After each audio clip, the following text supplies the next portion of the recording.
किसी को भी अपने कंट्रोल में करना, ये वशीकरण, वश में कर रहे हैं सामने वाले को, ये वशीकरण है। वाम मार्ग में इसलिए आता है क्योंकि ईश्वर ने सबके प्रारब्ध को तय किया हुआ है, सबके कर्म तय हैं, अपना अपना काम कर रहे हैं। आप किसी का वशीकरण कर रहे हो मतलब कि आप उसके भाग्य में, उसके प्रारब्ध में अड़चने डाल रहे हो, आप उसको रोक रहे हो उसके कार्य से और अपनी मर्जी अनुसार करवा रहे हो। कुंडली से आसानी से ये देखा जा सकता है कि आपके ऊपर नकारात्मक ऊर्जाएं होंगी या आपके ऊपर कोई तंत्र होगा, आप फंसे हो ब्लैक मैजिक में। इसके योग होते हैं कुंडली में। अच्छा, वो योग अगर है तो ऐसा इंसान फंसता जरूर है अपने जीवन में। जिसका ऑरा नेगेटिव वे में बहुत ज़्यादा बिल्ड हो गया, वो इंसान अगर किसी को टोक देता है तो वहाँ पे उस सामने वाले को प्रॉब्लम होगी, उसकी नज़र टोक लगनी है। कोई अगर कोई भी नकारात्मक ऊर्जा की सिद्धि कर रहा हो या सेवा पूजा कर रहा हो, ऐसे व्यक्ति के ऑरा में वही वाइब्रेशन आएगी नेगेटिव वाली। वो व्यक्ति जैसे किसी की तरफ देखेगा और उनकी किसी भी कार्य को, सक्सेस को टोकेगा, वहाँ पे उनका काम खराब होता है। और जिसका ऑरा बहुत पॉजिटिव होगा उसकी नज़र टोक नहीं लगती, उसकी तो ब्लेसिंग्स मिलती है। नकारात्मक ऊर्जाएं आभा मंडल पे, ऑरा पे इतनी ज़्यादा है कि वो आपके दिमाग को इतना प्रोग्राम कर रही है कि आप सही सोच ही नहीं पा रहे हो, आप उन एक्टिविटी पे पहुंच नहीं पा रहे हो। वहाँ पे ज़रूरत होती है हीलर की, वहाँ पे ज़रूरत होती है हमारी। हम आपके ऑरा को क्लीन करते हैं। वो जो नकारात्मक ऊर्जा आपके इलेक्ट्रोमैग्नेटिक फील्ड पे, ऑरा पे है, वो जाएगी कहाँ? उसको तो यूनिवर्स में एक चीज़ शिफ्ट करोगे, एनर्जी दूसरी जगह तो पहुंचेगी, तो उसको होल्ड कहाँ पे करेंगे? तो वहाँ पर हम अपने तरफ खींचते हैं।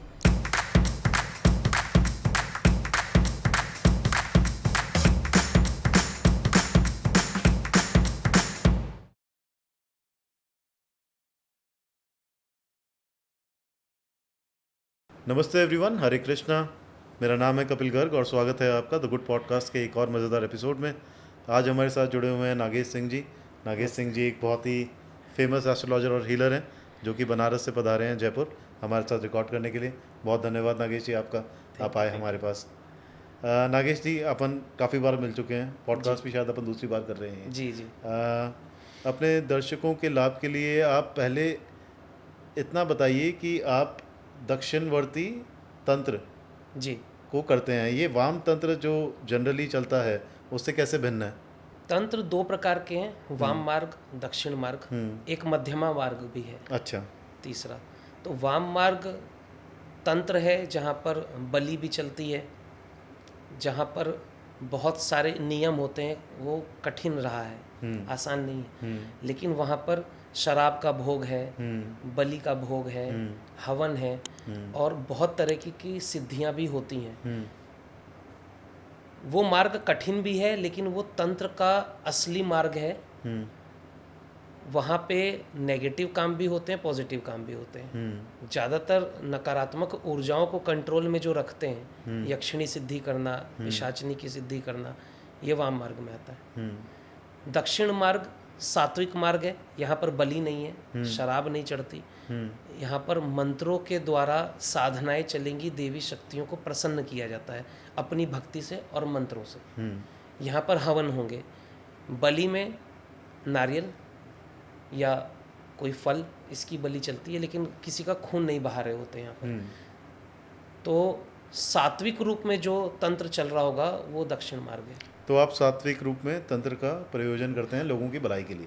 सॉफ्ट एनर्जी चलती है, सॉफ्ट एनर्जी चलती है यहाँ पर। यहाँ पर कई बार अगर हम कुछ काम कर रहे होते हैं तो देवी शक्तियाँ हमें खुद ही निर्देश दे देती हैं कि ये काम करने लायक है या ये कार्य नहीं करना चाहिए, यहाँ पे गलती हो जाएगी तुमसे, हमें गाइडेंस भी मिलती है। तो बहुत सी चीज़ें यहाँ पर हम नेगेटिव को सॉल्व तो करेंगे पर अपने हाथ से नेगेटिव कुछ ना हो, किसी का बुरा ना हो, इस पे ध्यान रखते हैं। मतलब मेरे पास कोई आया मदद के लिए, उसकी तो मैं मदद करूँगा, लेकिन किसी दूसरे का नुकसान ना हो, हम इस पे भी ध्यान रखते हैं। समझिए। एक चीज़ है जो कि मैंने काफ़ी देखी है इन रीसेंट पास्ट, वशीकरण जैसी चीज़ें हैं जी। ये वशीकरण को आप किस तंत्र में कैटेगराइज करेंगे? वशीकरण वाम मार्ग में ही आएगा। वाम मार्ग में ही आएगा। हाँ, वशीकरण वही आएगा। तो अगर कोई ग्रसित है, वशीकरण होता क्या है, पहले आप थोड़ा सा हमारे दर्शकों के लिए बता देता हूँ। किसी को भी अपने कंट्रोल में करना, ये वशीकरण, वश में कर रहे हैं सामने वाले को, ये वशीकरण है। वाम मार्ग में इसलिए आता है क्योंकि ईश्वर ने सबके प्रारब्ध को तय किया हुआ है, सबके कर्म तय हैं, अपना अपना काम कर रहे हैं। आप किसी का वशीकरण कर रहे हो मतलब कि आप उसके भाग्य में, उसके प्रारब्ध में अड़चने डाल रहे हो, आप उसको रोक रहे हो उसके कार्य से और अपनी मर्जी अनुसार करवा रहे हो। तो ये वाम मार्ग हो गया, क्योंकि आप प्रकृति के खिलाफ जा रहे हो, दूसरे को अपना गुलाम तक बनाते हैं लोग वशीकरण से। एक इंसिडेंट आप मुझे बता रहे थे जिसके अंदर कोई महिला थी, उनके पति के साथ कुछ हो गया था जी, वो आप बता पाएंगे हमारे हाँ। दर्शकों को? वशीकरण का ही किस्सा है। एक महिला मेरे पास आई थी, उनके हस्बैंड के ऊपर वशीकरण किया था उन्हीं की सहेली ने। अब उनके हस्बैंड रहते हैं घर में, मैरिड लाइफ उनकी नॉर्मल सी चल रही है, लेकिन वो ज़्यादा समय उसी महिला को देते हैं, उससे ही बातें करते हैं, पैसे भी उस पर खर्च कर रहे हैं। और जब भी ये उस रिश्ते के लिए विरोध करेंगे, रोकेंगे, समझाएंगे, तो उनके घर में लड़ाइयाँ होती हैं। मतलब वो अपनी पत्नी के लिए गलत सुन सकते हैं, लेकिन उस दूसरी महिला के लिए गलत नहीं सुन सकते। तो ये वशीकरण का ही एग्जाम्पल ये है। वशीकरण है, क्योंकि हम तो जब सामने वाले को देखते हैं तो उसके ऊपर कौन सी ऊर्जाएं एक्टिव हैं, चल रही हैं इस समय, वो हमें आभास हो जाते हैं, पता चल जाता है। तो वशीकरण में ऐसा ही होता है, किसी का परिवार खराब हो रहा होता है, इसलिए वशीकरण को वाम मार्ग में ही माना जाता है। और वशीकरण एक्चुअल में आपके कर्मा को खराब कर रहा है। आप वशीकरण करा रहे हो, लेकिन आप अपना कर्म भी तो खराब कर रहे हो, क्योंकि आप विधि के विधान से लड़ रहे हो। दक्षिण मार्ग के प्रयोग से जी, आप वाम पंथ के इस वशीकरण को काट सकते हैं। हाँ, आराम से दक्षिण से मार्ग कर में, सकते क्योंकि हमारे साथ देवी देवताओं की साधनाएं हैं, कृपाएं हैं। हम जब कुछ काम कर रहे होते हैं तो हम आह्वान करते हैं देवी शक्ति का, हम उनसे ही विनम्र विनती करते हैं कि ये कार्य ये मैं करने जा रहा हूँ। ऊर्जाएं हमारे पास हैं, मंत्र हमारे पास हैं, लेकिन हमारे साथ शक्तियाँ भी हैं जो हमारी मदद करती हैं। वाम मार्ग से अगर हमें कुछ भी लड़ना है, कोई भी गलत तंत्र काटना है, तो दक्षिणा मार्ग में ये ज़रूरी है कि आपके पास उसी देवी देवता का साधना या सिद्धि हो। अगर माँ काली की शक्ति का उपयोग किया गया है तो हमारे पास भी माँ काली की कृपा होनी चाहिए। भैरव की अगर शक्ति का उपयोग हुआ तो भैरव कृपा हमारे साथ भी होनी चाहिए, तो ही हम कर पाते हैं। तो वाम पंथ में भी शक्तियाँ तो वही हैं। जी, शक्तियाँ वही हैं, हाँ। पर उनका आवाहन अलग तरीके से किया जाता है। भोग अलग तरीके से दिया जाता है। माँ काली आपसे बलि लेकर भी आपका साथ देकर चल रही हैं, लेकिन वही माँ काली आपसे नारियल और प्रसाद भेंट से भी आपके साथ चल रही है। कृपा उतनी मिलती, शक्ति उतनी मिलती है।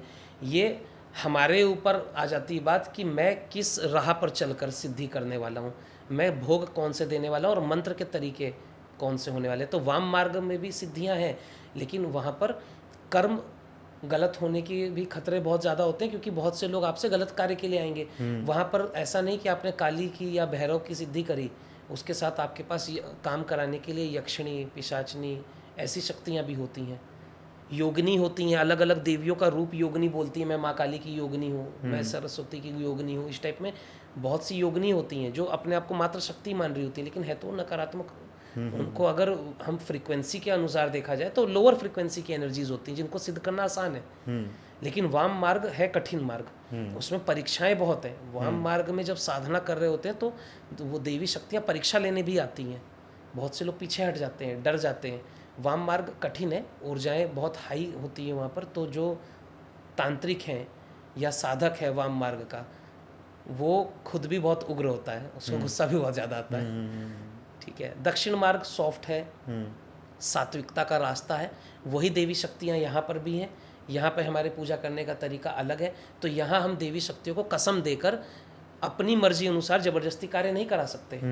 हम उनसे विनती करके कार्य कराते हैं। कार्य अगर सही है तो वो होगा, कार्य अगर गलत है तो वही देवी शक्तियाँ हमें खुद मार्गदर्शन दे देती हैं कि ये कार्य गलत है, इसको मत करो, इसमें तुम हाथ मत डालो। तो मैं जब भी किसी का कार्य करूँगा, मैं एक चीज़ पे ध्यान रखता हूँ कि इनके काम को ठीक करने के लिए या इनका भला करने के लिए किसी दूसरे का नुकसान ना हो। अगर किसी ने वशीकरण करा भी है तो मेरा ये कर्तव्य है कि उस वशीकरण को हटाना, उसके साथ जो ऊर्जा, जो शक्ति जुड़ी थी, उस शक्ति को कोई एक स्थान दे देना, ना कि मैं उस शक्ति को वापस उसके ऊपर भेज दूँ जिसने भेजा, नहीं तो उसका नुकसान होना शुरू हो जाएगा। तो हम दोनों पक्ष को ध्यान में रखते हैं। समझ गया। पर शक्ति को स्थान दे देने का क्या मतलब है?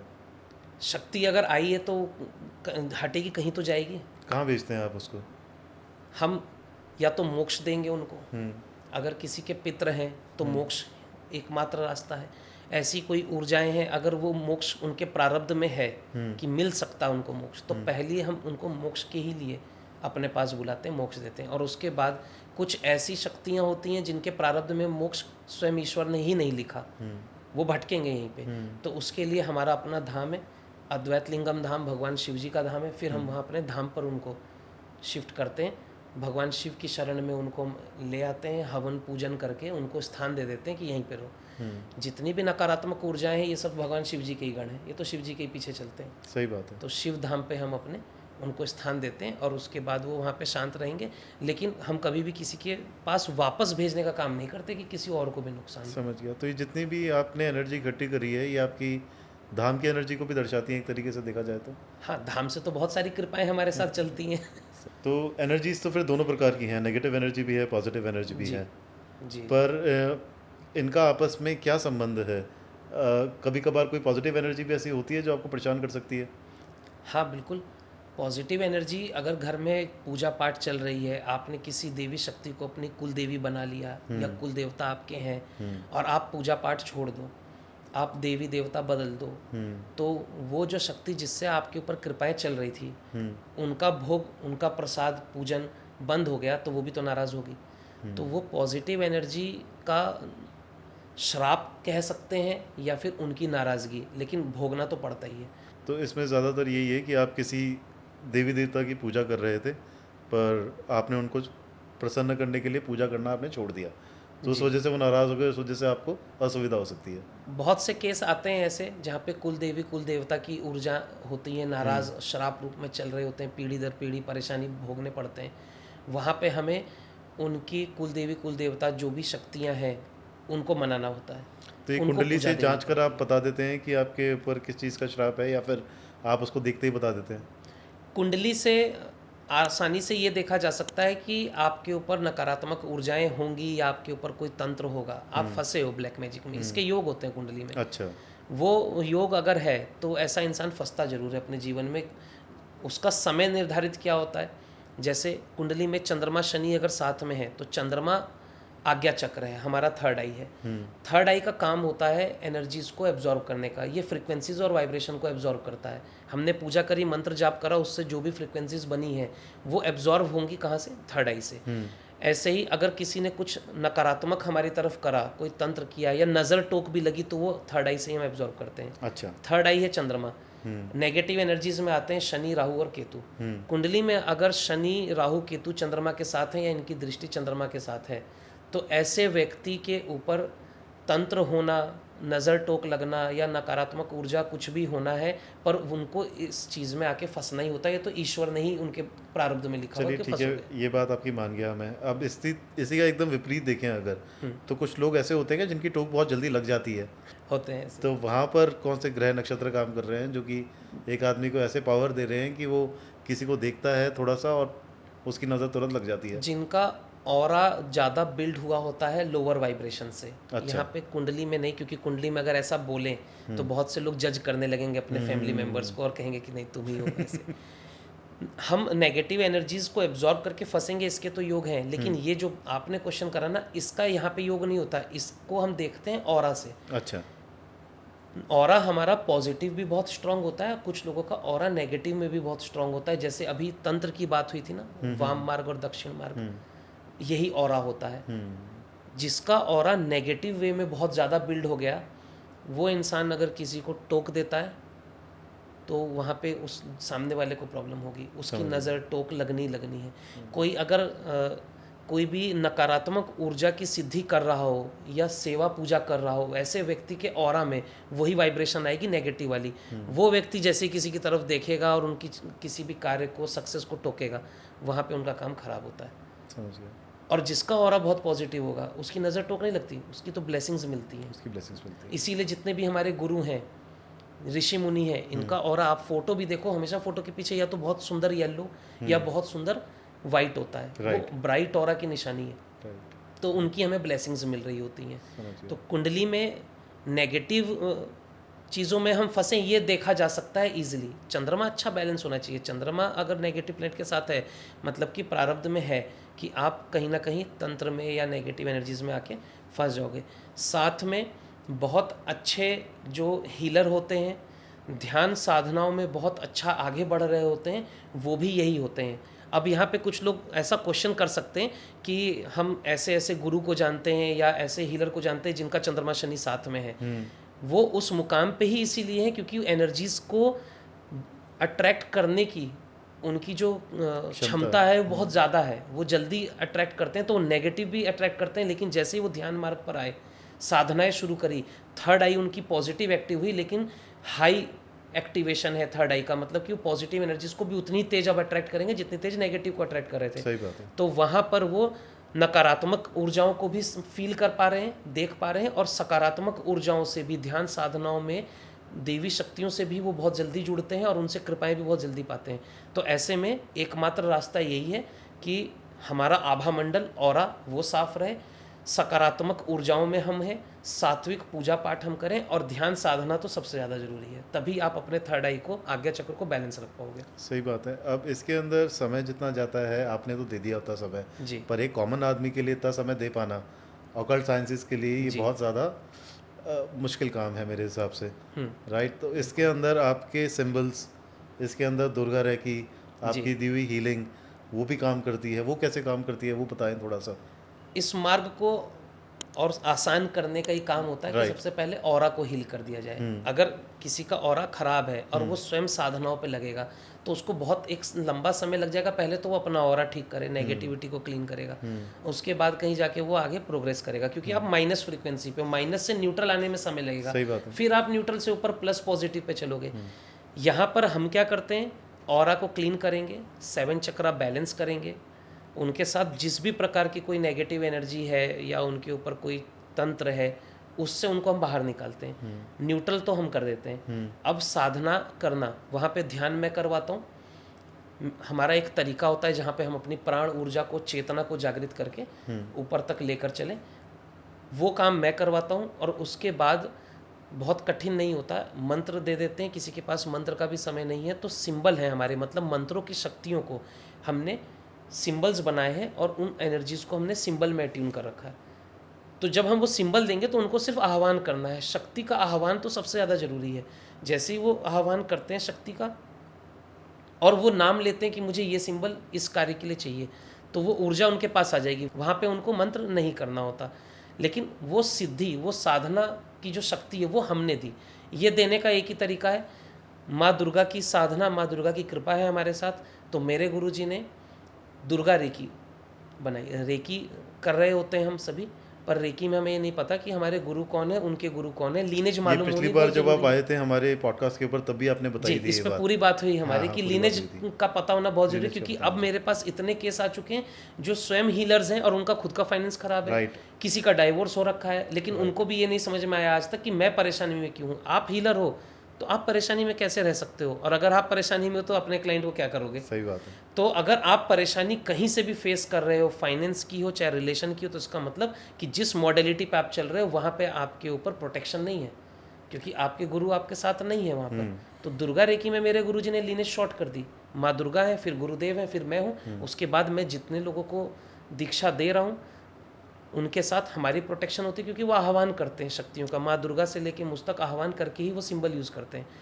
और इन सबको डिलीवर करने के लिए आपने एक ट्रेनिंग कोर्स भी डिज़ाइन कर रखा है, जिसके अंदर आदमी खुद ही अपना सुरक्षा चक्र डेवलप कर सकता है, अपने परिवारजन का। जी जी। यहाँ पे हमने सिंबल्स को अलग अलग लेवल में निर्धारित किया हुआ है। अच्छा। और पहले दिन की जो साधना होगी वहाँ पे मैं ध्यान कराता हूँ और आभा मंडल पूरा क्लीन करूँगा, चक्रा बैलेंस करूँगा। मैं ये देखता हूँ कि आपके ऊपर कुछ भी, कोई तंत्र या कोई नेगेटिव एनर्जी या कोई एनर्जी का श्राप, ऐसा कुछ भी नेगेटिव ना हो। वो क्लीन करने के बाद फिर मैं आगे दीक्षा और शक्तियाँ देता हूँ, जहाँ पे दुर्गा एनर्जी हीलिंग आप शुरू कर तो पाते हैं। Typically how much time does it take एक ट्रेनिंग प्रोग्राम को पूरा करने में किसी को? मुझे शक्तियाँ देने में तो सिर्फ 1 दिन लगते हैं, 2 घंटे का ध्यान करवाता हूँ मैं। अच्छा। उसी दिन जो मेरे सामने बैठे हैं, जिस दिन मैं उनको, पहले दिन उनकी ऑरा की क्लिनजिंग करूँगा और उनको अपनी लीनेज से जोड़ता हूँ, उसी दिन उनके हाथ से हीलिंग शुरू हो जाती है। अपनी हीलिंग वो स्वयं करते हैं, वो प्रॉपर फील करेंगे ऊर्जाओं को अपने हाथों में चलते हुए। वो अपनी हीलिंग स्वयं करेंगे, सिर के ऊपर हाथ रखेंगे, उनको प्रॉपर फील होगा कि हाँ ऊर्जा उतर रही है। वो होता है प्रोटेक्शन। वो प्रोटेक्शन और अपनी हीलिंग कर रहे हैं। इसके बाद फर्दर जो दूसरी बार जब हम बैठते हैं साधना में, तो वहाँ पर मैं उनको एनर्जीज देता हूँ जहाँ पे वो अपने और अपने परिवारजनों की समझ गया प्रोटेक्शन करेंगे। और तीसरी बार जब वो मेरे सामने होते हैं, तीसरी साधना पे, वहाँ पे मैं उनको सारी एनर्जीज और सारे ही सिंबल दे देता हूँ जहाँ वो सबकी हीलिंग कर पाएँ या अपनी, अपने रिलेशन की, फाइनेंस की, जितनी भी उनके साथ चीज़ें हैं। इवन नेगेटिव एनर्जीज़ को भी दूर करने के सिंबल हैं। अगर ब्लैक मैजिक है, आपको फील हो रहा है, आपको लगता खाने में किसी ने कुछ मिला के हमें खिलाया हुआ है, या छोटे मोटे प्रयोग, नज़र टोक लगी हुई है, किसी की बहुत गंदी नज़र लग गई है, हेल्थ ख़राब है, तो वो सारे सिंबल्स हैं। आप बस आह्वान करोगे और उस सिंबल को अपने ऊपर या अपने सामने वाले व्यक्ति के ऊपर आपको अट्यून करना है। सिंबल के अंदर एनर्जी है, कॉन्शियस एनर्जी हमारी। कॉन्शियस एनर्जी को पता होता है कि उसको करना क्या है। वो आपको सिर्फ आह्वान करके वो सिंबल का नाम लेना, वो सिंबल जिस शक्ति से जुड़ा हुआ था, उसमें जो शक्ति, जो मंत्र हमने डाले हैं, वो कॉन्शियस एनर्जी वहाँ पर हीलिंग करके चली जाएगी। आपके ऊपर कोई बाउंस बैक नहीं आता। कई बार होता है हीलर्स के साथ, किसी की हीलिंग कर रहे हैं और उसके ऊपर बहुत बड़ा ब्लैक मैजिक है, उसके ऊपर कोई नेगेटिव एनर्जी बहुत पावरफुल है और इन्होंने हीलिंग करी या उसको कट करने की कोशिश करी उस कॉर्ड को, तो वहाँ पर वो एनर्जी बाउंस बैक करती है, हीलर बीमार पड़ जाते हैं। बहुत से तांत्रिक बीमार होते हैं और ये सच्चाई है। बड़े केस आते हैं ऐसे ऐसे जहाँ पे तांत्रिकों ने अपनी जान भी दी है। तो यहाँ पे हमारे पास हमने इसकी प्रोटेक्शन दी हुई है। अगर कोई सामने केस ऐसा है कि वो आपकी ऊर्जा से कई गुना ज़्यादा बड़ा और वो आपको बाउंस बैक कर सकता है, तो आप जब सिंबल का आह्वान करके वहाँ पर अट्यून कर रहे होते हो तो सिंबल वहाँ जाएगा ही नहीं, काम करेगा नहीं। कॉन्शियस एनर्जी माँ दुर्गा स्वयं हमारी शक्तियों से जुड़ी हैं, तो देख आपको रही हैं। हर हाल में प्रोटेक्शन मिलती रहेगी, हाँ। चाहे सामने कितनी बड़ी शक्ति हो। बाउंस बैक हो होगा, सकता है बहुत ज्यादा बड़ी शक्ति है तो आपका काम नहीं हो पाएगा, जो आपके सामने आया है उसका आप उसको छेड़ोगे ही नहीं। छेड़ोगे ही नहीं। आपको लग रहा है आप सिंबल कर रहे हो, लेकिन जो हमारी देवी शक्ति है, देखो दुर्गा रेकी एक्चुअल में रेकी नहीं है, माँ दुर्गा की साधना है, सिद्धि है। हम अपनी सिद्धि को किसी को भी शक्तिपात के माध्यम से दे सकते हैं, लेकिन अगर गुरु ने शक्तिपात से अपनी शक्ति किसी भी शिष्य को दी है तो वहाँ गुरु की ये जिम्मेदारी बन जाती है कि उस शिष्य की सुरक्षा करें। सही बात। अगर वो शिष्य उस शक्ति को इस्तेमाल कर रहा है और उसके बाद उसको कुछ हो जाए तो वहाँ पे जिम्मेदारी तो गुरु की पड़ती है, गुरु का कर्तव्य है। एक चीज़ और क्लैरिफाई करना चाहूँगा मैं आपसे। आपने कहा कि उसका मेरे सामने होना ज़रूरी है जब आप अट्यून कर रहे हो, तो डिजिटली भी आपके सामने हो तो भी वीडियो कॉल पे ही करे हैं मैंने अब तक वीडियो तो कॉल, जितने भी अच्छा, वीडियो कॉल अटेंडमेंट्स पे दिए हैं करें। वीडियो कॉल पे दिए हैं, क्योंकि सामने बुलाना बैठना संभव नहीं होता। सही बात है। समय आप भी आ रहे हो, हम भी बैठे हैं, आज के समय में ये सब चीज़ें संभव नहीं है। हम सही बात सोचते हैं कि हम अपनी जगह पे हैं, आप अपनी जगह पे हो, आपके ट्रैवलिंग का समय बच रहा है 2 दिन। सही बात है, डिजिटल युग है अब तो, डिजिटली ये चीज़ें भी हो रही हैं तो बहुत ही अच्छी बात है। ऊर्जा एक देखिए, ऊर्जा ट्रैवल करती है, हम्म, पूरे ब्रह्मांड में ऊर्जा सही ट्रैवल बात करती है। है। तो मैं यहाँ बैठा हूँ, मैं कहीं पर भी एनर्जी को भेज सकता हूँ। ये तो मेरा कॉन्शियस माइंड है कि मैं ऊर्जा को कहाँ भेज रहा हूँ। उसके लिए संभव नहीं, ऐसा ज़रूरी नहीं कि आप आओगे खड़े होगे तो ही मैं सिर्फ इतनी दूरी से ही आपको सही दे बात है। सकता हूँ। सही बात है। नहीं, आप भगवान शिव से आशीर्वाद मांगते हो तो कौन सा शिव जी आपके सामने आ रहे सही थे? बात है। शिव तो कहीं भी इस ब्रह्मांड में, लेकिन आपको आशीर्वाद दे देते हैं। सही बात है। मंदिर हम इसलिए जाते हैं क्योंकि मंदिर एक ऊर्जा का केंद्र है। राइट। मंदिर की शक्ति आप यहाँ बुला के उसको ले लोगे, ऐसा नहीं है। वो ऊर्जा का केंद्र है। मंदिर जाकर जब हम आंख बंद करके बैठेंगे तो वहाँ की उस एनर्जी को हम एब्जॉर्ब करेंगे। लेकिन मंदिर की जो देवी शक्ति हैं, जो देवी देवता हैं, अगर उनसे हमें आशीर्वाद चाहिए, उनसे अगर हमें कुछ साधनाएं करनी है तो हम अपने घर से भी कर सकते हैं, क्योंकि सही वो तो बात देवी देवता है, वो तो पूरे ब्रह्मांड में हर जगह व्याप्त हैं। लेकिन हम जाते क्यों हैं? क्योंकि जब हम वहाँ पे बैठेंगे तो वहाँ का जो ऑरा है, वहाँ की जो ऊर्जा है, वो सीधे हम एब्जॉर्ब कर रहे हैं। राइट। वहाँ हम एब्जॉर्ब करने गए थे, वहाँ हमें कोई दे नहीं रहा था। राइट। यहाँ गुरु दे रहा है। आप एब्जॉर्ब करो मत करो, गुरु दे रहा है ना। Right. तो गुरु तो कहीं से बैठ के कहीं भी दे सकता है। बहुत सुंदर। नागेश जी, एक चीज़ और है, ऑरा भी एक तरीके की एनर्जी ही है। आपने बताया किसी का नेगेटिव ऑरा ज़्यादा होता है, किसी का पॉजिटिव ऑरा ज़्यादा होता है। तो नेगेटिविटी के संबंध में जब ऑरा आपका इम्पैक्टेड है नेगेटिविटी से, तो कोई लक्षण है जो ऐसे दिख जाएंगे आपको, जो आपको बताएंगे कि हाँ आप ग्रसित हैं किसी चीज़ से, आपको किसी को दिखाना चाहिए या कुछ चेंजेस की ज़रूरत है आपके जीवन में? आप कहीं गए, किसी पूजा में आप गए हो या किसी स्थान पे आप गए, या कोई व्यक्ति आपको लेकर गया कि चलो यहाँ चलते हैं, किसी से मिल के आते हैं, किसी गुरु से मिलते हैं, तुमको आज कुछ मैं दिखाता हूँ, ऐसे करके ले जाते हैं लोग। लेकिन वहाँ से आने के बाद 1-2 दिन में ही अगर आपको भारीपन सा महसूस होने लगे, सिर दर्द रह रहा है रेगुलर, आप या तो बहुत उदासीनता की तरफ जा रहे हो या कन्फ्यूज़न बढ़ने लगी है, तो आपके ऑरा पे नेगेटिविटी बढ़ रही है। आप नॉर्मल भी अगर कहीं घूमने गए हो और आप कहीं से होकर घर वापस आए और आने के बाद ही आप तुरंत अपने आप को ये फील कर रहे हो कि मैं बीमार हूँ या मेरी नेगेटिव थिंकिंग ज़्यादा बढ़ रही है, इरिटेशन ज़्यादा बढ़ रहा है स्वभाव में, मतलब कि आपका ऑरा इम्पैक्ट हो चुका है, उस जगह का ऑरा ख़राब था, आप वो एनर्जी अपने साथ लेके आओ। नज़र टोक में भी ऐसा होता है, तो जब ऐसा फील हो तो मतलब कि हाँ ऑरा हमारा ऑरा इम्पैक्टेड है, we need to rebalance things.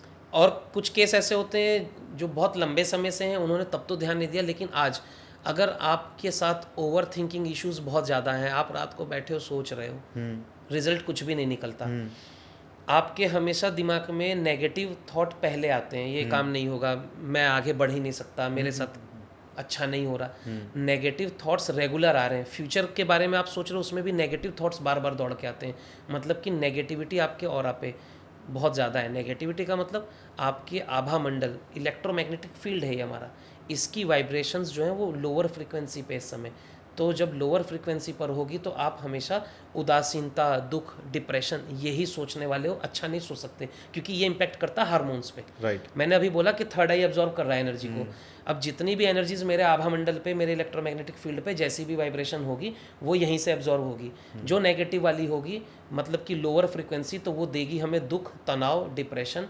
Negative सोच। जैसे डॉक्टर डेविड हॉकिंस साइंटिस्ट हैं, इन्होंने भी चार्ट ऑफ कॉन्शियसनेस बनाया है, आप गूगल पर डालो चार्ट ऑफ कॉन्शियसनेस, आप देखना वहाँ पे जो कलर्स बने हमारे 7 चक्र के अनुसार हैं। अच्छा। जो सबसे पहला वहाँ पर फ्रीक्वेंसी जो बिल्कुल लोवेस्ट फ्रीक्वेंसी उस पर रेड कलर है, मूलाधार लाल रंग का होता है, उस पर क्या लिखा है, सैडनेस, सॉरो, डिप्रेशन, तो ये है लोअर एनर्जी। जब हाईएस्ट एनर्जी पर आ रहे हैं तो साइंस ने भी वहाँ पर प्रूव किया है कि ये है खुशी, ठीक है, या एनलाइटनमेंट भी उसको बोल सकते हैं, आत्म जागृति बोलेंगे, इंसान खुश रहता है, हैप्पी रहता है, सबको माफ़ कर देता है, तो ये है जब आपका क्राउन चक्रा एक्टिव होना शुरू होता है। तो जैसी जैसी वाइब्रेशंस पर हम होते हैं, चार्ट ऑफ कॉन्शियसनेस में सब कुछ दिया हुआ है, सेम वही चीज़ है। Chart of consciousness doctor David Hawkins ने निकाला कहाँ से, ये हमारे शास्त्रों में पहले से ही दिया हुआ था। सही बात है। हमने अपने शास्त्रों पर ध्यान नहीं दिया, लेकिन हम साइंस की तरफ फोकस करके मान लेते हैं। तो हमारे हर एक तरह की फ्रीक्वेंसीज वहाँ पर आई हुई हैं। जब भी आप दुख और तनाव पे हो, मतलब कि अब मूलाधार चक्र आपका लोअर फ्रीक्वेंसी पर जा रहा है, मूलाधार चक्र ही इम्पॉर्टेंट है, केंद्र है जहाँ से पूरी ऊर्जाएं बैलेंस होंगी। अब थर्ड आई चक्रा जो एब्जॉर्ब करेगा आपके ऑरा पे, जैसी जैसी वाइब्रेशन है, थर्ड आई चक्रा जो एब्जॉर्ब करेगा वैसे ही हमारे 7 चक्रा होते चले जाएंगे। फाइनेंस ब्लॉक होगा, रिलेशन, हार्ट चक्रा डाउन होगा तो रिलेशन खराब होंगे। तो जब भी हम ज़्यादा ऐसी उदासीनता और नेगेटिविटी की तरफ सोच रहे हैं, हर समय नकारात्मक सोच चल रही है, उदासीनता बनी हुई है, मतलब कि अब आपको ऑरा की क्लिनजिंग की ज़रूरत है, अपने ऊपर ध्यान देना पड़ेगा। आभा मंडल पे ध्यान करो, साधनाएं करो, मंत्र जाप करो, मंदिर गुरुद्वारे विजिट करो, बैठो वहाँ पे 15 मिनट आंख बंद करके, हवन पूजन करवाएं, ठीक है, आपके गुरु हैं तो गुरु शरण पहुँचें, आशीर्वाद लीजिए गुरु से, वहाँ बैठकर ध्यान कीजिए, पुण्य करो, ऐसे काम करो जिससे खुशी मिलती हो, दान दक्षिणा करेंगे तो हवन पूजन से भी क्लिनजिंग होती है, घर का वातावरण, आभा मंडल अच्छा होता है, मंत्र जाप से हमारा आभा मंडल अच्छा होता है। लेकिन ये करके भी ना हो रहा हो रिजल्ट, तो क्या करेंगे? वही मेरा अगला सवाल था कि अगर आपका ऑरा चलो ठीक ठाक है जी, पर आपका प्लेस ऑफ रेजिडेंस ऐसी जगह पर है जो आपको बहुत ज़्यादा वास्तु दोष होने के कारण मान लो नेगेटिव एनर्जी दे रहा है जी, लगातार, तो ऐसी स्थिति के अंदर फिर वास्तु ही एक इलाज बच जाता है कि पहले तो अपने घर का वास्तु ठीक करो। वास्तु कर सकते हैं, लेकिन मैं हमेशा बोलता हूँ वास्तु एनर्जी है, तो आप वास्तु में अपने डायरेक्शन को ठीक कर रहे हो, पर एनर्जीज को कैसे बैलेंस करेंगे? एनर्जी सबसे इम्पोर्टेंट पार्ट है। और एनर्जी जैसे हमारा आभा मंडल है, वैसे ही हमारे घर का जो केंद्र है, ब्रह्म स्थान है, उसका भी अपना आभा मंडल है, राइट। वो भी एनर्जीज को होल्ड कर रहा है वहाँ पर। यूनिवर्स से पॉजिटिव एनर्जी तभी आएगी जब वो पॉजिटिव हो, तो लैंड एनर्जी देखना पड़ता है। अब कोई खुद नहीं कर पा रहा, अभी जो हमने बात करी कि आप ये सब करो, हवन पूजा मंत्र जाप, और कर ही नहीं पा रहे हो, इसका मतलब कि नकारात्मक ऊर्जाएं आभा मंडल पे, ऑरा पे इतनी ज़्यादा है कि वो आपके दिमाग को इतना प्रोग्राम कर रही है कि आप सही सोच ही नहीं पा रहे हो, आप उन एक्टिविटी पे पहुंच नहीं पा रहे हो। वहाँ पे ज़रूरत होती है हीलर की, वहाँ पे ज़रूरत होती है हमारी, हम आपके ऑरा को क्लीन करते हैं। वो जो नकारात्मक ऊर्जा आपके इलेक्ट्रोमैग्नेटिक फील्ड पे, ऑरा पे है, वो जाएगी कहाँ? उसको तो यूनिवर्स में एक चीज़ शिफ्ट करोगे, एनर्जी दूसरी जगह तो पहुँचेगी, तो उसको होल्ड कहाँ पे करेंगे? तो वहाँ पर हम अपनी तरफ खींचते हैं। इलेक्ट्रोमैग्नेटिक फील्ड का काम ही है खींचने का, वो हम अपनी तरफ खींच लेंगे, आपका ऑरा साफ हो गया। लेकिन फिर हम ध्यान साधना में बैठते हैं, इसको हम फिर यूनिवर्स में शिफ्ट करते हैं। प्रॉपर्टी का भी सेम केस है। प्रॉपर्टी पर नेगेटिव एनर्जी है, आपकी प्रॉपर्टी नेगेटिव एनर्जी अगर छोड़ देती तो गई कहाँ? तो वास्तु के अंदर मेजरली प्रॉब्लम ये आती है लोगों की, तोड़फोड़ बहुत होती है। तोड़फोड़ के चक्कर में लोग डरते हैं कि यार नॉर्थ ईस्ट में चलो टॉयलेट बना हुआ है, हमारे दादाजी के टाइम से बना हुआ है, दादाजी चले गए, पर उस टॉयलेट को तोड़ के शिफ्ट कौन करेगा? जी। तो यहाँ पर बहुत दिक्कत आती है। अब एनर्जी ही है तो एक टॉयलेट की एनर्जी क्या शिफ्ट हो सकती है? यहाँ पर एनर्जीज को ही हम बैलेंस कर रहे होते हैं। हाँ जी। जैसे जब हम ब्रह्म स्थान की ऊर्जा को बैलेंस करेंगे तो सबसे पहले जो हमारी लीनेज है यूनिवर्स से, जहाँ से कृपाएं हम तक आती हैं, उसको कनेक्ट करते हैं हम घर के ब्रह्म स्थान से, ताकि पॉजिटिव एनर्जीज वहाँ पर है। अच्छा। उसके बाद 45 एनर्जी फील्ड होते हैं वास्तु में, 45 देवता जिनको बोला जाता है। अब देवता है तो मतलब कि वो एनर्जी है, और एनर्जी है तो उसकी कोई फ्रिक्वेंसी है जिसको उसके मंत्रों के द्वारा बैलेंस किया जा सकता है, क्योंकि मैं भी तो मंत्र से वाइब्रेशन और फ्रिक्वेंसी उत्पन्न कर रहा हूँ। तो जब हम घर देखते हैं वहाँ पर जिस प्रकार के वास्तु दोष होते हैं, मतलब कि वहाँ का वो एनर्जी फील्ड, वो एनर्जी का देवता लोअर फ्रिक्वेंसी पे है। मतलब ईशान कोण में टॉयलेट है तो मतलब ईशान कोण की जो देव एनर्जी है वो लोअर फ्रिक्वेंसी पे है। अब मैं तो बैलेंस करता हूँ, सारी वाइब्रेशंस को बैलेंस करेंगे, लेकिन कुछ जगहें बहुत इंपॉर्टेंट होती हैं, जैसे मंदिर का स्थान है। मंदिर का जो स्थान है वो निर्धारित है, यहाँ मंदिर होगा, वहाँ टॉयलेट नहीं होना चाहिए। टॉयलेट का स्थान निर्धारित है कि यहाँ टॉयलेट होना चाहिए, वहाँ मंदिर नहीं होगा। वो डिस्पोजल एरिया बोला जाता है वास्तु में। तो वहाँ पर हम क्या करते हैं, एनर्जी को शिफ्ट करते हैं। आपका फ्लैट है, टॉयलेट तोड़ के कहाँ लेकर जाओगे आप? फ्लैट में तो आप कुछ भी नहीं कर सकते। लेकिन हम शक्तियों से विनती करके, रिक्वेस्ट करके उनका स्थान बदल सकते हैं।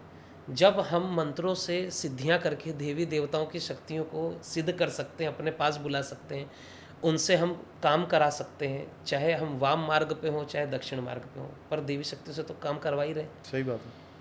तो जो वास्तु की देवी शक्ति, क्या उनसे काम नहीं कराया जा सकता? उनकी सिद्धियां पद्धति अलग है। वो ज्ञान अब बहुत ज़्यादा नहीं है, क्योंकि ये चीज़ें पहले हजारों साल पहले ऋषि मुनि जब हमारे हुआ करते थे, ये सब उनके हाथों में था। लेकिन अब धीरे धीरे बहुत सी चीज़ें विलुप्त हो गई। यहाँ पर चाहिए साधनाएं, इतना आसान नहीं। वास्तु का जो कोर्स होता, कोर्स की तरह नहीं होता कि हमने 45 देवता कोर्स कर लिया और ऐसे इधर से उधर शिफ्ट कर देंगे, नहीं कर सकते आप। तो उसके लिए दैवी कृपा तो चाहिए, वहाँ देवी कृपा चाहिए, साधनाएं चाहिए। 18 साल हो गए मुझे साधनाएं करते हुए। साधनाओं में बहुत सी देवी शक्तियों को साधा है। आप जब वास्तु का कोई भी इलाज करते हैं तो आप तोड़फोड़ नहीं बताते? बिल्कुल तो आप सिर्फ एनर्जीज को शिफ्ट करते हैं from one place to another? तोड़ फोड़ तो छोड़ो, मैं तो कलर भी चेंज नहीं करवाता, क्योंकि कलर भी ऊर्जा पैदा कर रहे हैं, हम तो ऊर्जा को बैलेंस कर लेंगे। हाँ। हम तो ऊर्जा बैलेंस कर रहे हैं, तो वो जो देवता हैं हम उनको ही शिफ्ट करते हैं। हम उनसे ही विनती करते हैं कि आप यहाँ पर टॉयलेट है, संभव नहीं मंदिर बनाना, तो जहाँ मंदिर है आप वहाँ पे स्थान ग्रहण करो। जैसे मंदिर में जब प्राण प्रतिष्ठा करते हैं मूर्ति की, वो कैसे करते हैं? मूर्ति है, ईश्वर ब्रह्मांड में है, आप कह रहे हो मूर्ति में हमने प्राण प्रतिष्ठा करी, बस वही एक तरीका होता है। यहाँ से भी हम यही करते हैं, हम उनको स्थापित करते हैं दूसरी तरफ। समझिए। वो शक्ति, वो ज्ञान, वो सिद्धि हमारे अंदर होनी चाहिए कि हम उन देवताओं को यहाँ से वहाँ शिफ्ट कर सकें, एक डायरेक्शन से दूसरे डायरेक्शन की तरफ। तो तोड़ फोड़ का तो कोई मतलब ही नहीं बनता घर में, तो अब आज तक नहीं कर। सबसे जो इंटरेस्टिंग एस्पेक्ट लगता है आपसे बात करने का, वो लगता है किसी की कहानी। तो वास्तु से रिलेटेड कुछ हुआ है ऐसा जिसके अंदर आपने एनर्जी शिफ्ट करी हो? एनर्जी शिफ्ट तो मैं हर केस में करता हूँ। हर केस में ही करते हो ऐसा तो कोई केस नहीं, सिंपल केस आते ही नहीं। कॉम्प्लिकेटेड कुछ हुआ हो जो आपको याद आता हो? कॉम्प्लिकेटेड मेरे पास जो आते हैं वो आते हैं नेगेटिव एनर्जीज वाले।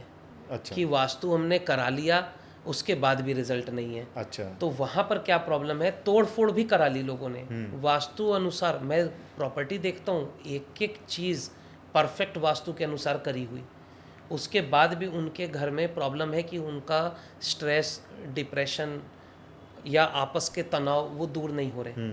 फाइनेंस अच्छा है, लेकिन उसके बाद भी उनके लाइफ में खुशियाँ नहीं है, कोई ना कोई इम्पैक्ट, या तो कोई घर में सदस्य ऐसा रहता है जो हमेशा कुछ ना कुछ ऐसी हरकतें करे कि दुख हो।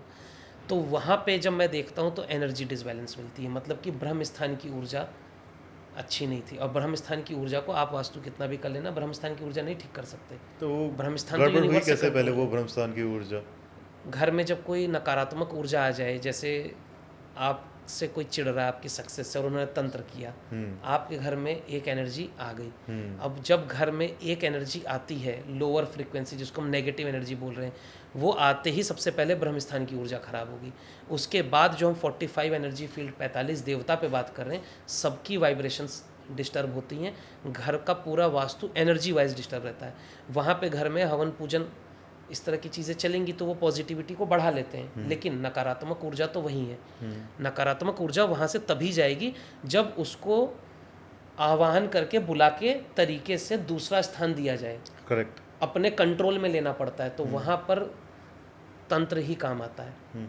या वहाँ पर जो एनर्जी हीलिंग करना जानते हैं, एनर्जीज पे काम कर रहे हैं, जैसे मैं एनर्जी पे ही काम करता हूँ। मेरे लिए नेगेटिव पॉजिटिव सब बराबर, मैं तो सबको एक नज़र से देखता हूँ। पॉजिटिव एनर्जी वो भी ईश्वर ने बनाई है, ब्रह्मांड का हिस्सा है। नेगेटिव भी तो ईश्वर ने बनाई, ब्रह्मांड का हिस्सा है। सृष्टि चलेगी ही नहीं नेगेटिव ना हो तो हमें तो सिर्फ उनको शिफ्ट करना है, हम उनको दूसरा स्थान देते हैं। ये प्रॉपर्टी, ये घर छोड़ो, तुमको या तो मोक्ष का स्थान मिलेगा, तो हम उनको पूजन करके मोक्ष देंगे ताकि उनको भी शांति मिले, अगले जन्म की तैयारी करें। और ये सारे काम धाम से ही होते हैं। हाँ, ये चीज़ें हम खुद करते हैं और फिर हवन पूजन हम अपने धाम पे अपने हाथ से खुद कर लेंगे। धाम पे होंगी चीज़ें। कुछ एनर्जीज जो मैंने पहले भी बोला कि मोक्ष उनके प्रारब्ध में नहीं है, तो कहाँ भेजूँगा? आपके घर जिसने भेजा उसके घर भी नहीं भेजता मैं, क्योंकि वो भी इंसान है, उसका भी परिवार है। हम किसी को कष्ट नहीं दे सकते, तो हम अपने धाम पे लेते हैं फिर ऐसी चीज़ों को। इसीलिए धाम बनाया हुआ है। आगे और धाम बना रहे हैं, अलग अलग जगहों पे धाम बनाएंगे। हमारे धाम में सिर्फ यही है कि आपके साथ जो भी समस्या है, घर में नकारात्मक ऊर्जा है, वो हम अपने धाम पे लेंगे। वहाँ पे हमेशा हवन पूजन होता है और इन शक्तियों को जो भोग मंत्र से जो उनको प्रोग्राम किया गया था, जो उनको आदेश किया गया था भोग देके कि आपके घर में रहना है, आपको परेशान करना है, वो सारे के सारे प्रोग्राम हम ख़त्म कर देते हैं। क्योंकि उनको हम नया हवन देते हैं। पुराना तंत्र काटना, मतलब जिसको बोलते हैं कॉर्ड काटना, उस एनर्जी का हम कॉर्ड काटते हैं जहाँ से वो चली थी। उसको जो प्रोग्राम थे, हमने उसका कॉर्ड काटा। कॉर्ड कटने के बाद वो शून्य हो जाती है, वो वापस न्यूट्रल हो जाती है। अब वो बन गई है जैसे कोरा कागज़ है, अब उस पर जो हम लिख दें वो अगेन उसी अनुसार तो मेमोरी दोबारा राइट करोगे आप उसके ऊपर, तभी वो एनर्जी एक्टिवेट होगी उसकी दोबारा पुरानी जो मेमोरी है, क्योंकि आत्मा में सिर्फ मेमोरी और इमोशन होता है। उसको मालूम है कि मुझे क्या बोल के भेजा गया। उसके अंदर इमोशन है, क्योंकि जब वो आत्मा व्यक्ति जब मरा था, तो जिस इमोशन में मरा था उसकी आत्मा की वही इमोशंस हाई होते हैं। कोई रिलेशनशिप इश्यूज में है, कोई डर में था, तो वो इमोशंस और उनकी वो वाइब्रेशंस बनी हुई है, वहीं पे यूज़ किया जाता है तंत्र में उनको। और प्रोग्राम हवन पूजन भोग बलि देकर वहाँ पर हम क्या करते हैं, कॉर्ड काट देते हैं। कॉर्ड काटने के बाद वो फ्री हो गए पुरानी कसम से। उसके बाद हम उनको नया हवन नया पूजन देते हैं और फिर उनको हम नए कमांड दे देते कि तुमको हमारे धाम पे, हमारे इसी स्थान पे रहना है और वापस कहीं नहीं जाना। तो उनको एक नया कमांड मिल गया। उनको जहाँ भोग मिला वो वहीं रहेंगे, वो कहीं नहीं जाते। सही बात है। वो पॉजिटिव प्रोग्राम हो चुके हैं। अब वो है नेगेटिव, पर वो एक्ट नेगेटिव नहीं करेंगे। अब कोई एक इंटरेस्टिंग सी यूजर स्टोरी बनती है अब इस बात पे कि कहीं ना कहीं कुछ तो हुआ ही होगा। कोई क्लाइंट कैसे अटका वास्तु में, या फिर ऐसे बहुत से केस आ रहे हैं अपने पास, वास्तु से भी जुड़े हुए हैं, या कोई सिद्धि करने बैठा और वहाँ पे गलत हो गया। ऐसे भी बहुत केस है हमारे पास।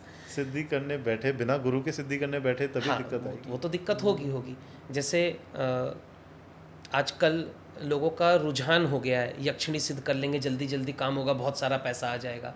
अच्छा। यक्षिणी सिद्ध कर लेंगे तो मन चाही शादी कर लेंगे। अच्छा। तो इस रुझान के चक्कर में भी साधनाएं करने बैठ गए लोग, ऑनलाइन मंत्र उठा लेते हैं, खुद ही कर लेते हैं। गलत है। आप कोई भी साधना करो, सब तंत्र का हिस्सा है, लेकिन गुरु होना जरूरी है। बिना गुरु दीक्षा के मत करो आप। नहीं हो सकता। तो ऐसे केसेस भी मेरे पास आए हैं जहाँ पे खुद को भी फंसाया और अपने घर को भी केंद्र बना दिया नकारात्मक ऊर्जाओं का। ऐसे केस मेरे पास आए हैं कि व्यक्ति ने किसी से मंत्र सुना, उन्होंने बोला मेरे पास यक्षिणी की सिद्धि, उसने बोला मुझे भी दे दो, मैं भी कर लूँगा। शुरू कर दिया। एक दो नहीं, मल्टीपल एनर्जीज कनेक्ट हो गई, क्योंकि इन ऊर्जाओं को शरीर चाहिए, इनको तो भोग चाहिए। अब आप हवन करो, सबको मिल रहा है, वो सारी आ जाती हैं। आती हैं वो किसी ना किसी रूप में, जैसा आप प्रोग्राम सोच रहे होगे। अब आएगी तो सबको काली ही दिखती हैं, लगता है माँ काली आ गई। यक्षिणी भी होगी तो उनको यही लगेगा माँ काली सिद्ध हो रखी है। तो उनके घर पे भी स्थान हो गया, उनके खुद के साथ स्थान हो गया। अब उनके पूरे घर में इमोशनल स्ट्रेस बना हुआ है, किसी की आपस में नहीं बनती। करेक्ट। पैसा ठीक आ रहा है, वो उस एनर्जी से मांग क्या करते हैं, पैसा ठीक आ रहा है, लेकिन हेल्थ प्रॉब्लम है। घर के अंदर बरकत कुछ भी नहीं दिख रही है, क्योंकि पैसा जितना कमा रहे हैं वो कहीं ना कहीं बाहर दूसरी जगहों पे लग जाता है। कोई उधार ले जा रहा है, कहीं लग रहा है, अपने घर की हालत ख़राब है। वहाँ पर जब मैंने विजिट करा था, अब उनको परेशानी फील होने लगी। उनको परमानेंट अपने घर में बैठे तो सिर भारी, घर के बाहर रहे तो सिर हल्का है। घर के अंदर है तो यहाँ पर सीने पे ऐसा फील होता है, जब ऑक्सीजन कम होता है यहाँ पे भारीपन सा लगता है। वो अपने घर में है तो वैसा ही लग रहा है, और जब वो किसी और के घर में गए हुए हैं तो वहाँ पे उनको ऐसा नहीं लग रहा है। वो अपने ऑफिस पे अपनी फैक्ट्री में बैठे हैं तो ठीक है, घर आ रहे हैं तो फिर वही प्रॉब्लम। तो घर पे हमेशा भारीपन है। वहाँ जब मैंने विजिट करा, मुझे खुद वो फील हो जाता है। गेट पे खड़े होते ही मुझे एनर्जी फील हो जाती है किस टाइप की है। और जैसे ही मैंने क्लीनिंग करी, घर हल्का हुआ, सारी ऊर्जाओं को वहाँ से हटा के हमने धाम पर शिफ्ट करा। उसके बाद एक एक व्यक्ति की हीलिंग करी है। उसी दिन उनका घर हल्का, तनाव दूर। और फिर उन्होंने मेरे से दीक्षा ली कि मैं अब और कोई तंत्र और मंत्र नहीं करूँगा, आप ही मुझे अब दीक्षा दे दो, क्योंकि मुझे आगे बढ़ना है स्पिरिचुअलिटी में, ऊर्जाओं में। उनको एक इच्छा थी मन से कि मुझे ऊर्जाओं में आगे बढ़ना है। तो मैंने उनको माँ दुर्गा की सिद्धि दी, दुर्गा रेकी में उनको लेकर आया, अपने साथ सिंबल्स दिए। अभी वो ठीक हैं, उनको अपना कवच करना है, आह्वान करना है, ऊर्जाओं को महसूस करना चाहते हैं तो वो करते हैं, अब ठीक है। तो ऐसे नेगेटिव बहुत सारे केसेस हैं जहाँ पे लोगों को अपने घर में आवाज़ें सुनती हैं, कोई इधर से उधर गया, ऐसे आभास भी होते हैं। ये होते हैं जब कोई किसी के ऊपर कुछ नकारात्मक चीज़ कर दे। अच्छा। कई लोगों ने एक केस तो ऐसा था जहाँ पे रिलेटिव ने खुद आके पूजा करवाई, साथ में लेके आए, गुरुजी को बोले तुम्हारे घर में पूजा करा दूंगा, तुम्हारे घर की शुद्धि होगी, ऐसा करके। जबकि उन्होंने जानबूझ के उनके घर में नेगेटिव एनर्जी प्लेस करनी थी कि इनका बुरा हो, मतलब ये मेरे से आगे ना बढ़े। अच्छा। लाइफ में, करियर में, हर चीज़ में। अच्छा। तो उन्होंने पूजा करा के वहीं पर प्लेस करवा दी। तो वहाँ क्या होता है, एक्सेप्टेंस।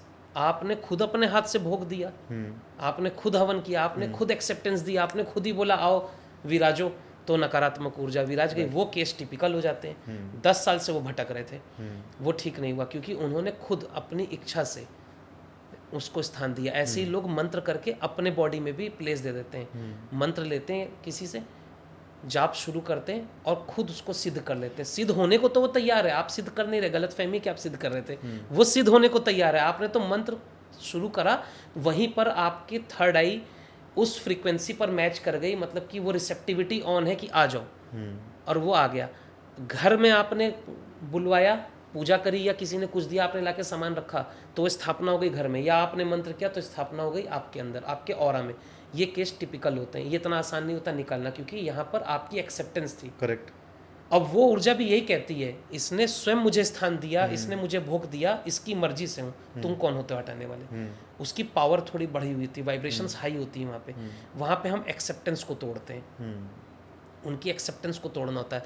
ऐसे केस में मुझे व्यक्ति की भी हीलिंग और उसके घर का पूरा वास्तु मतलब उसके घर की पूरी हीलिंग, ब्रह्म स्थान ठीक करना है, 45 एनर्जी फील्ड ठीक करने। जब घर को हायर पॉजिटिविटी पे हम लाते हैं तो वो एनर्जी जो घर में बैठी है उसकी फ्रीक्वेंसी बहुत लो हो जाती है, वो कमज़ोर हो जाती है अपने आप। उसके बाद मेरे लिए आसान होता है उसको निकाल अपने तरफ लाना, कि उसको छोड़ो, इधर आओ मेरे पास। सीधा हमारा सीधा कॉन्सेप्ट है, हम काम कर रहे हैं ऑरा से, इलेक्ट्रोमैग्नेटिक फील्ड, उसके ऊपर जो है मैं अपने इलेक्ट्रोमैग्नेटिक फील्ड से उसको खींचने की ताकत रखता हूँ, तो मैं खींच लूँगा। उसको हम अपनी तरफ लेते हैं। उसके बाद फिर या तो मोक्ष या धाम, कोई एक स्थान हम उसको देंगे जो उसके प्रारब्ध में है। लेकिन उनका घर भी फ्री कराना और उस व्यक्ति को फ्री कराना। तो ज़्यादातर केसेस जो मेरे पास आते हैं उसमें मैक्सिमम एक्सेप्टेंस वाले केस मैंने देखे हैं, कि हम अपनी एक प्रॉब्लम के लिए ठीक कराने के लिए अलग अलग जगहों पे गए, लेकिन वहाँ पे जो हमने कराया, तंत्र कराया, पूजन कराया, उसकी वजह से और 2-3 एक्स्ट्रा हमारे साथ जुड़ गई। क्योंकि आपने खुद एक्सेप्टेंस से किया, सामने वाला आपको नहीं पता कि वो नकारात्मक ऊर्जा को यूज़ कर रहा था, वो दक्षिण मार्गी तंत्र कर रहा है या वाम मार्गी कर रहा है। बैल मुझे मार वाली स्थिति हो जाती है। खैर वाम मार्ग में भी ऐसा नहीं है कि हमेशा ही आप गए और हमेशा गलत हो, क्योंकि नकारात्मक ऊर्जा का इस्तेमाल करके तांत्रिक आपके घर की नकारात्मक ऊर्जा को खींच लेगा, लेकिन वो उसकी अपनी मानसिकता पर आके बात रुकती है कि वो आपको सही में ठीक कर रहा है या अपनी और 2-3 आपके घर में भेज रहा है। कितना ट्रस्टवर्दी है वो ट्रस्ट, क्योंकि कई बार होता है नेगेटिव एनर्जी को निकाल नहीं पाते। देखो वही बात हो गई कि किसी के बॉडी से उतारो तो दूसरी बॉडी दो, किसी के घर से निकालो दूसरा घर दो। सबसे आसान क्या होता है, आपके घर में एक नेगेटिव एनर्जी, उससे बड़ी नेगेटिव एनर्जी आपके घर में भेज दें और उसको भोग दे के प्रोग्राम कि इसको शांत रखो और घर में ऐसे ये चीज़ें ठीक रखो। तो उसकी लाइफ कितनी है। नकारात्मक ऊर्जा, वाइब्रेशन नेगेटिव है तो नेगेटिव ही रहेगी। वो आई अगर किसी काम से है कि उसको नेगेटिविटी को दबाओ, पर कुछ समय बाद एक टाइम पीरियड होता है, 4-6 महीने 1 साल बाद वो अगेन नेगेटिव हो जाएगी। अभी रिसेंट मेरे पास केस आया ऑस्ट्रेलिया का, वो मेरे क्लाइंट हैं, काफ़ी पुराने, बहुत सारे उनके काम किए मैंने।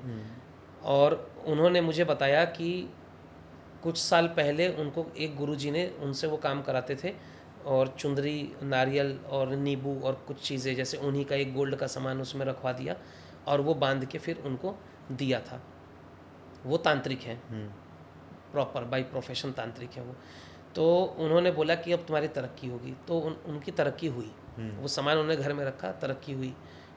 1.5-2 साल सही कटे। 2 साल के बाद से अब वो पूरी दुनिया में ही घूम रहे हैं, अलग अलग लोगों के पास जा रहे हैं। उनका बच्चा उनसे दूर है, जॉब उनकी कभी टिकती नहीं है, हेल्थ वो भी खराबी रहती है, दवाइयों पे चल रहे हैं, स्ट्रेस, टेंशन, एंजाइटी, अपने ही घर में हमेशा दुखी, और करियर हमेशा डामाडोल। आज एक नौकरी गई, फिर मिली, फिर दूसरी गई, इधर से उधर परेशानियाँ। तो उन्होंने मुझे बताया ऐसे है, फ़ोटो दिखाई, तो मैंने देखते ही मैंने बोला, उन्होंने कोई माता का नाम बोला था कि इसमें, उन्होंने बोला ये वाली देवी शक्ति डाल के दी है। मैंने कहा इसमें देवी शक्ति नहीं है, इसमें यक्षिणी है।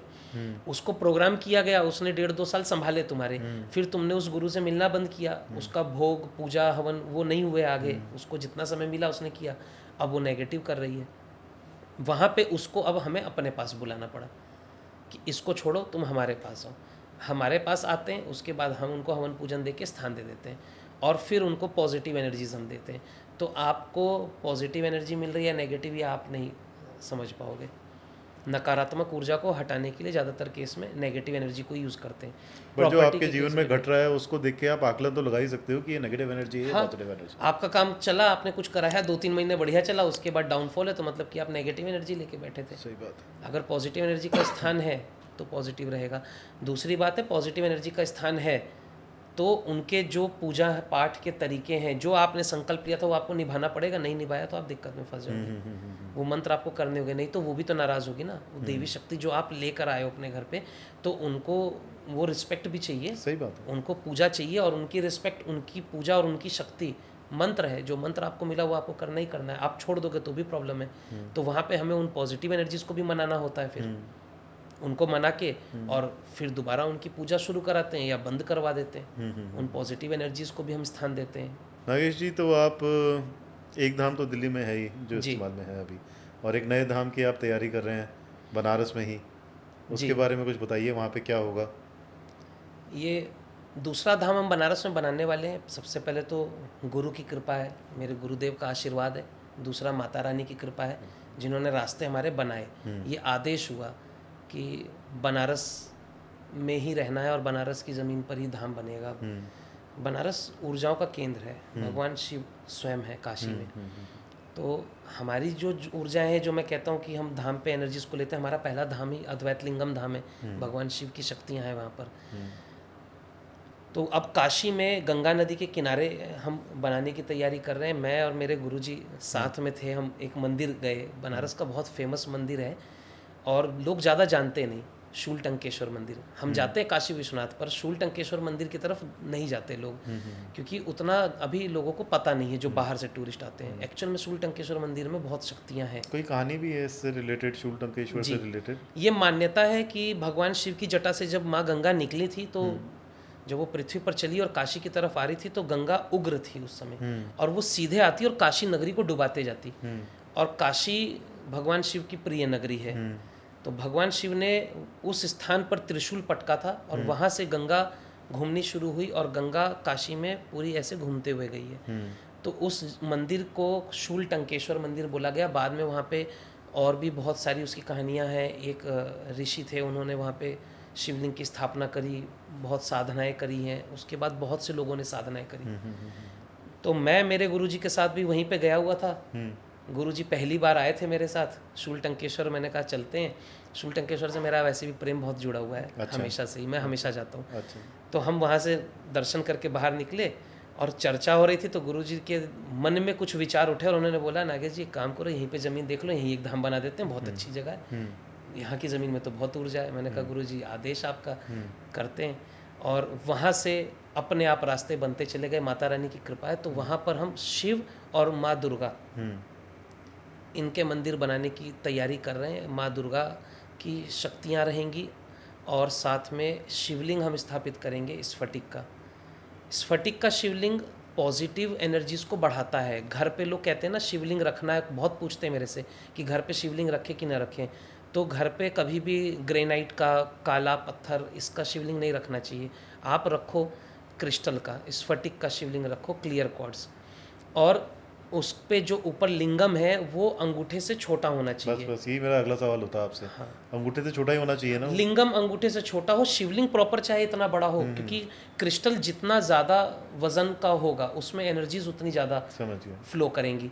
तो आप शिवलिंग 1 किलो का ले सकते हो, उसका जो नीचे जलाधारी है वो बड़ा होगा, वजनी होगा, लेकिन ऊपर शिवलिंग मोटा हो जाए पर लेंथ उसकी लंबाई अंगूठे जितनी होनी अंगूठे चाहिए। जितने होने चाहिए। तो क्रिस्टल का शिवलिंग अगर घर में भी रखा है ना, तो आप उसके सामने बैठ के जब ध्यान कर रहे हो, पूजन कर रहे हो, मंत्र जाप कर रहे हो, वो यूनिवर्स से पॉजिटिव एनर्जीज को अपने अंदर एब्जॉर्ब करेगा और चार्ज करेगा। कुछ महीनों बाद उसकी एनर्जी इतनी हो जाएगी कि वो आपकी मन्नतें भी पूरी कर देगा। तो वो पॉजिटिव एनर्जीज को कई गुना मल्टीपल इसी टाइम्स बढ़ा कर तरीके देता है। के शिवलिंग को आप अपने मंदिर धाम में स्थापित करेंगे? हाँ, हमारे धाम की प्लानिंग ये है कि भगवान शिव जी का मंदिर, शूल टंकेश्वर मंदिर, वहाँ पर तो शिवलिंग है, लेकिन हम अपने मंदिर में क्रिस्टल का शिवलिंग स्थापित करने वाले हैं, जहाँ पर आप बैठो, ध्यान साधनाएं करो और पॉजिटिव एनर्जीज का फ्लो आप फील करोगे। ऑरा क्लीन होगा, ऑरा में पॉजिटिविटी बढ़ेगी, क्योंकि ये जो काम मैं कर रहा हूँ वो क्या है, लोगों की नेगेटिव एनर्जीज को रिमूव करना और उनको पॉजिटिव एनर्जी देना, यही Right. मेरा काम है। राइट। तो हम धाम ऐसा क्रिएट कर दें कि आप आए हो, वहाँ बैठे हो और नेगेटिविटी तो चली जाएगी, लेकिन आप पॉजिटिव ऑरा लेकर जाओगे वहाँ से, अमेजिंग। अगर आप 10 मिनट वहाँ पे ध्यान कर लेते हो। बहुत शुभकामनाएं आपको नागेश जी। कब तक है आपका Thank you, टारगेट? कब तक खत्म हो जाएगा ये काम? माता रानी की कृपा रही तो 2025 के एंड तक में मंदिर बहुत चालू हो सुंदर, जाएगा। बहुत सुंदर। इसी साल करने की तो जब तैयारी भी है होगा तो हमारी। आप ज़रूर बताइएगा, हम ज़रूर आएंगे वहाँ पर। आपको तो आपके धाम सबसे का पहले दर्शन बुलाना करने। है। बहुत बहुत शुक्रिया नागेश जी, आप आए हमारे साथ जुड़े, इतनी सारी अच्छी अच्छी धन्यवाद। बातें बताई आपने हमको। आशा करते हैं कि हमारे दर्शकों को भी काफ़ी लाभ होगा आपकी बातों से। हमारे साथ जुड़ने के लिए बहुत बहुत धन्यवाद। हरे कृष्णा।